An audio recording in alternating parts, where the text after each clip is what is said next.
Oke, nah berikutnya adalah kalau kita tadi berangkat dari audit area yang formal ini, kita juga punya audit area atau tipe audit yang spesifik. Ya, jadi ini biasanya di-trigger dengan problem atau keluhan kalau bahasa mudahnya di perusahaan. Bisa terjadi ini contohnya. Jadi misalnya perusahaan itu datang dengan problem untuk men-solve isu compliance. Nah, isu compliance itu maksudnya adalah isu tentang apakah perusahaan itu patuh terhadap aturan main tertentu yang ditentukan oleh suatu industri. Nah, ini kemarin saya melakukan ini hampir mungkin 3 tahun ya, tahun 2013 sampai 2016 akhirnya berhasil. Itu membantu salah satu perusahaan nasional oil and gas nasional Indonesia itu untuk comply dengan standar data internasional, namanya Petroleum Professional Data Management atau PPDM.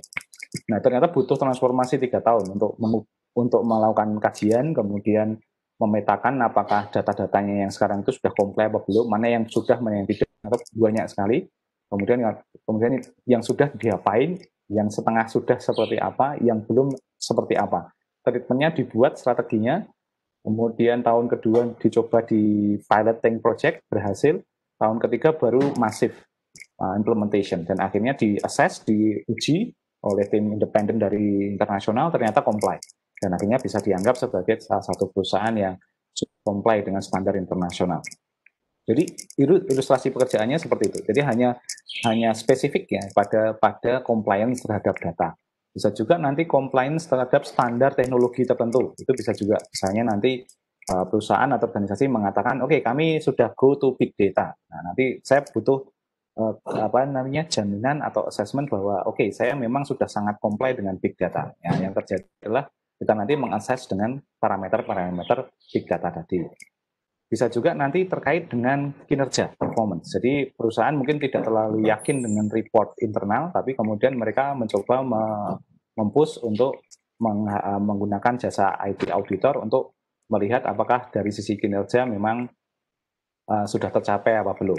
Nah, biasanya nanti parameternya juga standar internasional.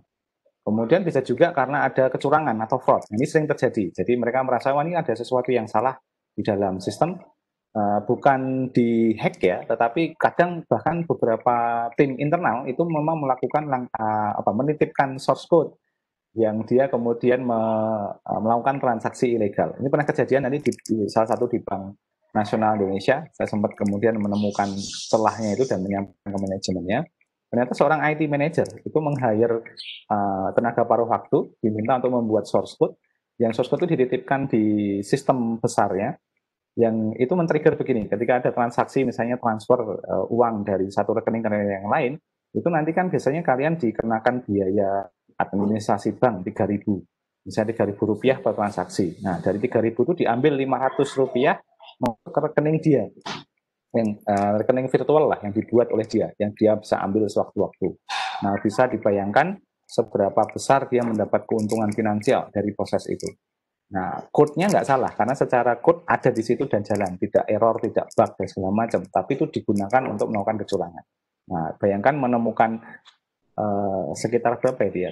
7 line of code di antara ribuan line code yang normal. Nah, itu logiknya bagaimana? Jadi itu proses panjang dan cukup sulit gitu ya. Dan akhirnya malah kita bisa membuat tools yang bagaimana melakukan line of code screening untuk melihat ketidak normalan aplikasi. Nah, itu bisa terjadi. Atau sertifikasi, itu juga bisa dilakukan. Nah, kemudian ini contohnya ya, penjelasan beberapa hal. Jadi bisa juga bentuknya sistem audit ya, audit terhadap sistem terdokumentasi untuk memenuhi standar nasional atau internasional tadi. Kemudian nanti ada compliance audit, ini implementasi dari kebijakan, prosedur, unsur hukum yang lain, dan seterusnya. Termasuk nanti mengaudit apakah produk dan service kita itu sesuai dengan spesifikasi yang digunakan. Nah, ini hati-hati juga. Teman-teman kalau pengembang sistem membuat spesifikasi sistem di awal, kemudian dihasilkan, dan kemudian ternyata faktanya itu bertentangan dengan yang ada, itu akan berbahaya sekali. Karena biasanya akan ada audit proses untuk menguji suatu produk itu sesuai dengan spesifikasi yang telah ditentukan atau tidak. Nah, ini menjadi sangat penting. Nah, apakah tipe dan jenis auditnya seperti ini akan berkembang sesuai perkembangan bisnisnya. Jadi bisa jadi kayak tadi bisnis analis itu sekarang muncul. Jadi namanya data analytic audit. Nah, jadi perusahaan kadang meng-hire konsultan untuk memberikan advice atau rekomendasi terhadap bisnis case-nya. Tapi ternyata setelah dijalankan tidak sesuai dengan ekspektasi. Nah, mereka kemudian minta bantuan seorang IT auditor untuk melihat yang salah ini ketika saya menjalankan rekomendasinya atau memang analisisnya yang bermasalah. Nah, jadi itu yang kemudian dicari gitu, rekomendasinya yang salah apa tidak. Nah, itu yang menjadi salah satu yang emerging ya. Terutama sekarang kita bicara di big data dan segala macam. Ada juga kemarin misalnya audit terhadap penerapan Internet of Things yang mereka beli, apakah Internet of Things itu sudah sesuai dengan industrial grade apa tidak. Itu juga sama. Tapi itu masuk di produk atau service audit. Nah, itu juga menarik gitu. Ada juga kemarin perusahaan menggunakan layanan cloud service dari suatu perusahaan besar internasional. Nah, mungkin teman-teman juga udah paham, mereka katanya udah mendapatkan service level agreement katakanlah 99%.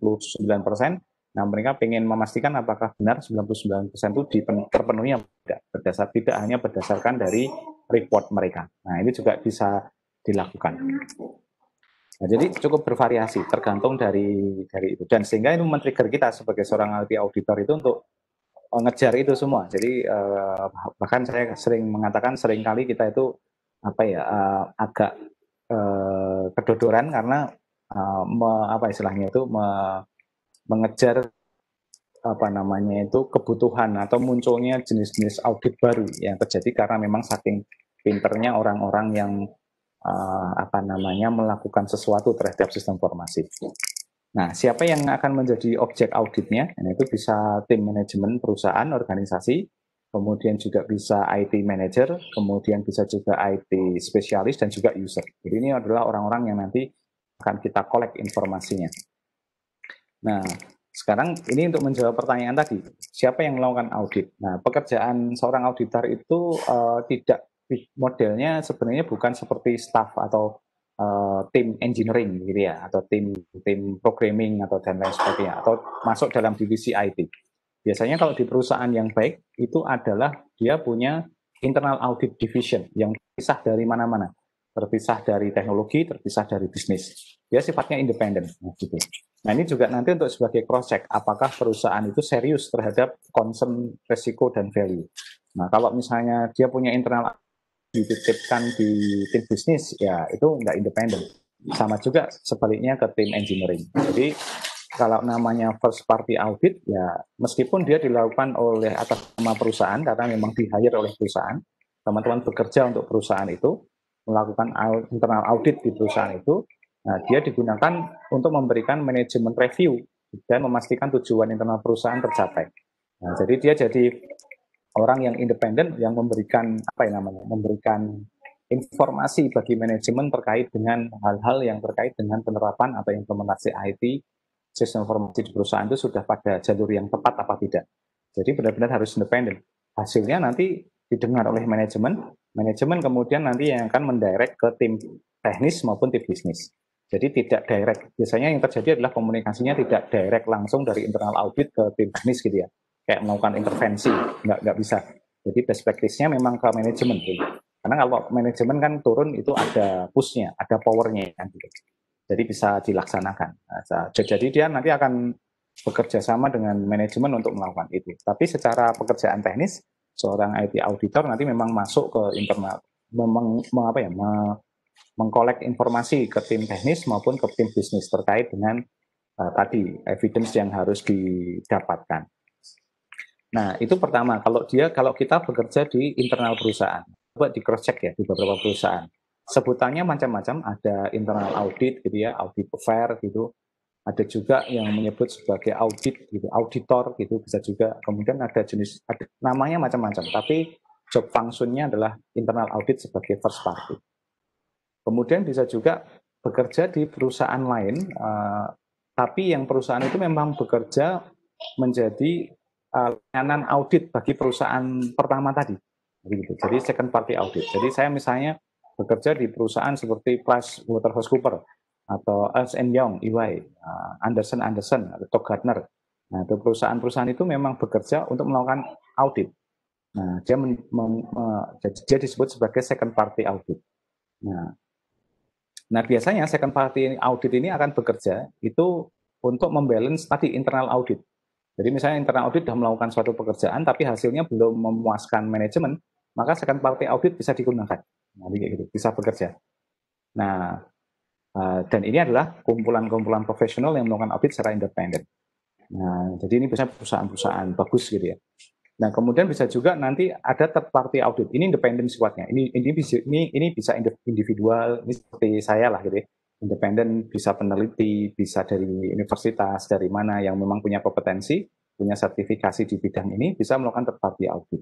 Nah, ini biasanya sering terjadi. Jadi misalnya ada case, manajemen itu punya case, kemudian internal audit melakukan assessment, mendapatkan finding, second party juga mendapatkan finding, tapi findingnya itu saling bertentangan dan sulit dikompromikan. Nah, biasanya kita third party audit itu akan masuk untuk melihat mana sebenarnya yang harus dilakukan. Jadi apa ya, orang ketiga gitu ya, orang yang membalance gitu.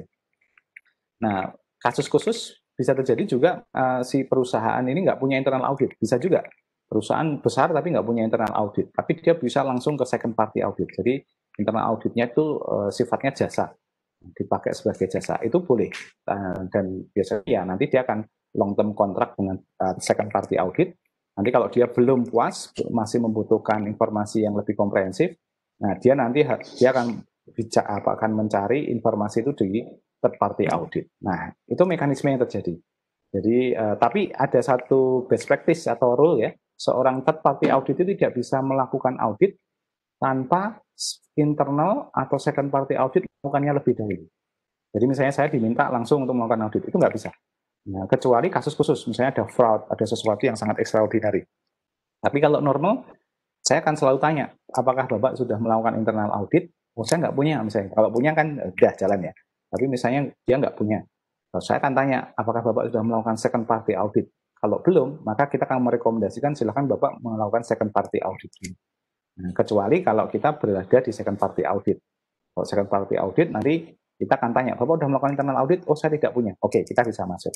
Nah, tapi kalau misalnya, oh kami punya internal audit. Oke, Pak, berarti kami juga bisa masuk, tapi dengan menunggu internal audit selesai dahulu. Sehingga nanti hasilnya bisa dikomparasi. Nah, itu adalah code of conduct ya dari proses internal audit. Nah, itu ilustrasi bagaimana kita melakukan proses audit. Jadi pilihannya cukup banyak, bisa masuk dalam perusahaan, biasanya jenjang karirnya juga cukup tinggi. Kemudian nanti ada second party audit, itu bekerja memang di firma-firma atau perusahaan-perusahaan konsultan yang orientasinya itu untuk bekerja di bidang auditor. Kemudian ada third party audit independen, tapi harus punya sertifikasi yang qualified, yang cukup tinggi, pengalaman yang cukup banyak, jam terbangnya cukup meyakinkan untuk kemudian bisa melakukan third party audit. Nah, apapun posisi kita tadi, tugasnya cuma dua ini sebenarnya. Kesimpulannya, memastikan sisi-sisi penerapan IT itu punya kontrol yang diperlukan dan memastikan kontrol tersebut diterapkan dengan baik sesuai yang diharapkan.